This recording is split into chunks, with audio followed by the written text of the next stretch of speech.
Dans une vallée reculée entourée de montagnes et de forêts épaisses, un village prospérait en harmonie avec la nature.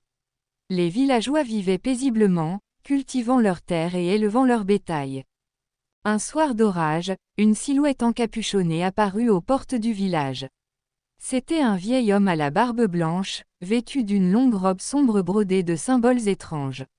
Il s'appuyait sur un bâton sculpté d'antiques runes. « Qui es-tu, étranger » demanda maître Alric, le chef du village. « On m'appelle Eldrin », répondit le sorcier d'une voix grave. « Je cherche un refuge, et peut-être puis-je offrir mon aide en retour. » Les villageois, méfiants, acceptèrent de lui donner un abri dans une vieille tour abandonnée sur la colline surplombant le village.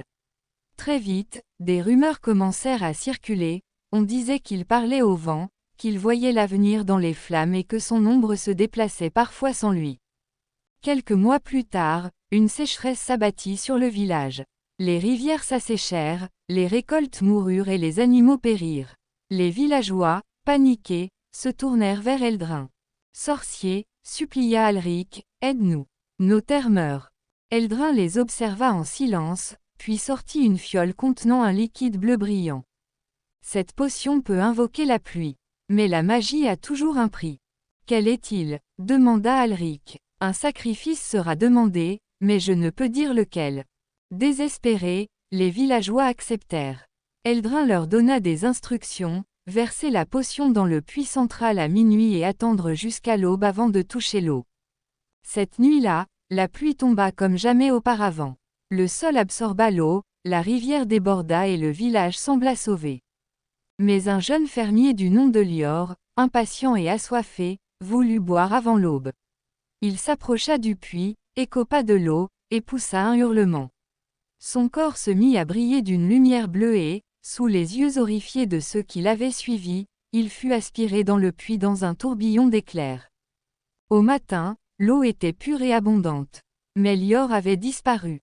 Furieux, Alric et plusieurs hommes montèrent jusqu'à la tour du sorcier.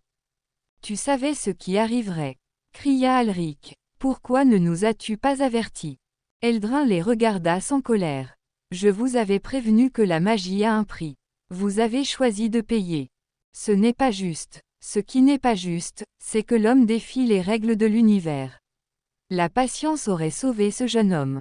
Mais il a défié l'interdit. » Les villageois hésitèrent. Certains voulaient chasser le sorcier, d'autres comprenaient que sans lui, il serait mort de faim. Finalement, Alric baissa la tête. « Nous ne comprendrons jamais tout de ta magie. Mais nous te devons la vie. » Eldrin, en signe de bonne volonté, fit un pacte avec les villageois.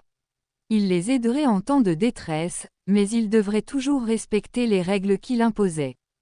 Les années passèrent. Eldrin devint une légende vivante, et sa tour un lieu de savoir et de mystère.